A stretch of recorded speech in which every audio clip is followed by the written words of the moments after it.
आपण पंढरपुरामध्ये कला, सांस्कृतिक, शैक्षणिक ठेवा आपल्या पंढरपूरमध्ये वाढला पाहिजे।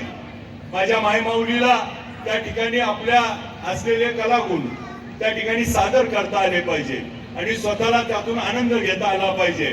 आज आपल्याला त्या ठिकाणी एक व्यासपीठ उपलब्ध करून देणं या उद्दिष्टानं छत्रपती शिवपुत्र संभाजी महाराजांची संभाजी ही त्या ठिकाणी महानाट्य आपण सगळ्यांनी त्या ठिकाणी अनुभवलं।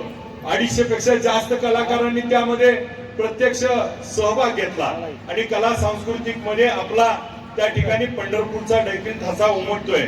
आज गरब्याच्या निमित्तानं असेल, आनंद शिंदेच्या गीताच्या कार्यक्रमातून असेल, आज आपण वेगवेगळ्या स्पर्धेच्या माध्यमातून असेल, व्याख्यानाच्या माध्यमातून असेल, सामाजिक उपक्रमातून असेल, खेळ पैठणीचा असेल, यातून माझ्या मायमाऊलीला त्या ठिकाणी हक्काचं व्यासपीठ त्या ठिकाणी उपलब्ध करून देण्याचं काम विठ्ठल प्रतिष्ठान गेले कित्येक वर्ष करतंय आणि आपण सगळेजण त्याला मोलाची साथ देत आहे। आपल्या सर्वांची साथ नेहमीच अशीच आपल्याला मिळत राहो। आपल्याला सगळ्यांना नवरात्री व दसऱ्याच्या झालेल्या शुभेच्छा देत असताना येणाऱ्या दिवाळीच्या देखील आपल्याला शुभेच्छा देतो। आपल्या सगळ्यांचा एक छोटा भाऊ मोठा भाऊ म्हणून कायमस्वरूपी आपल्या पाठीशी खंबीरपणे कोणत्याही अडचणीच्या काळामध्ये आपल्याला सहज काही लागणार नाही, परंतु ज्यावेळेस आपल्याला वाटेल की मला आता ह्या संकटात गरज आहे कोणाच्या तरी आधाराची, त्यावेळेस हक्कानं फोन करा। त्या ठिकाणी भाऊ म्हणून तुमच्या पाठीशी खंबीरपणे उभा राहण्याचं काम मी त्या ठिकाणी करेल। एवढं या निमित्तानं आई जगदंबेच्या साक्षीनं आपल्याला सगळ्याला शब्द देतो।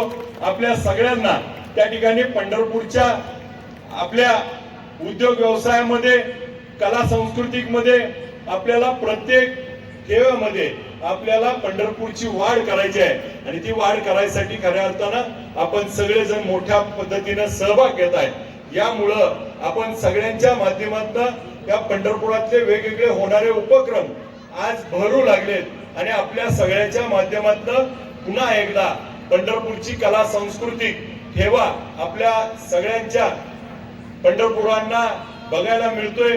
असाच आपल्याला काही सुचलं अजून नवीन काय करावं विठ्ठल प्रतिष्ठाननं तर नक्की मला आपण सूचना करावी। आपण त्या पद्धतीचा कार्यक्रमाचं आयोजन असेल, वेगवेगळ्या सामाजिक असेल, वेगळ्या त्या ठिकाणी उपयोगी असणाऱ्या काही आपल्याला नवीन रूढी परंपरा असतील, त्या ठिकाणी आपल्याला कोणाला मदत करायची असेल, सगळ्यांना एकत्र येऊन काम करायचं असेल तर त्या ठिकाणी नक्की हाक मारा।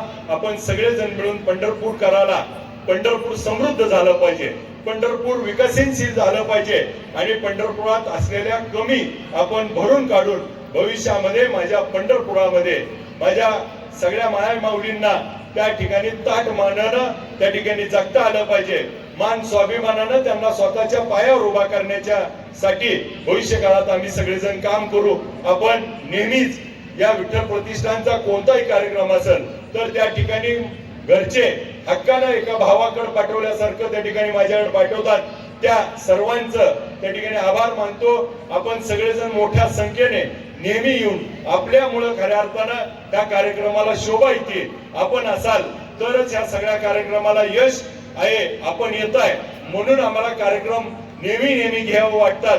आपल्यामुळं खऱ्या अर्थानं आम्हाला देखील उत्साह येतोय। आपला उत्साह वाढवण्याच्या दृष्टीनं भविष्यात आम्ही नक्की काम करत आहोत। आपली सर्वांची साथ कायमस्वरूपी एक भाऊ म्हणून माझ्या पाठीशी मिळत राहू ही अपेक्षा व्यक्त करतो। आज आपल्या यासाठी आवर्जून उपस्थित असलेल्या भोसले मॅडम खऱ्या अर्थानं त्यांच्या आमचे मस्के सर नेहमी त्यांच्या कलाकारीबद्दलचं त्यांच्या मालिकेतलं नेहमी सांगतात, परंतु यांच्या कलाकारीतनं खऱ्या अर्थानं एक मराठी मुलगी आज या महाराष्ट्रामध्ये आपली चित्रपट सृष्टीमध्ये नाव करते आहे आणि एका बाजूला मराठा समाजाच्या आरक्षणाचा विषय ऐरणीवर असताना एक मराठी मुलगी त्या ठिकाणी आपलं सिने सृष्टीमध्ये आपलं करिअर घडवते ही एक मानाची गोष्ट आहे।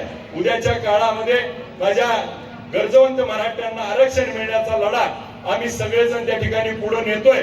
आपल्या सगळ्यांची मराठा समाजाच्या आरक्षणामध्ये आपली सर्वांची साथ हवी आहे एवढी मी आपल्या सर्वांना विनंती करतो।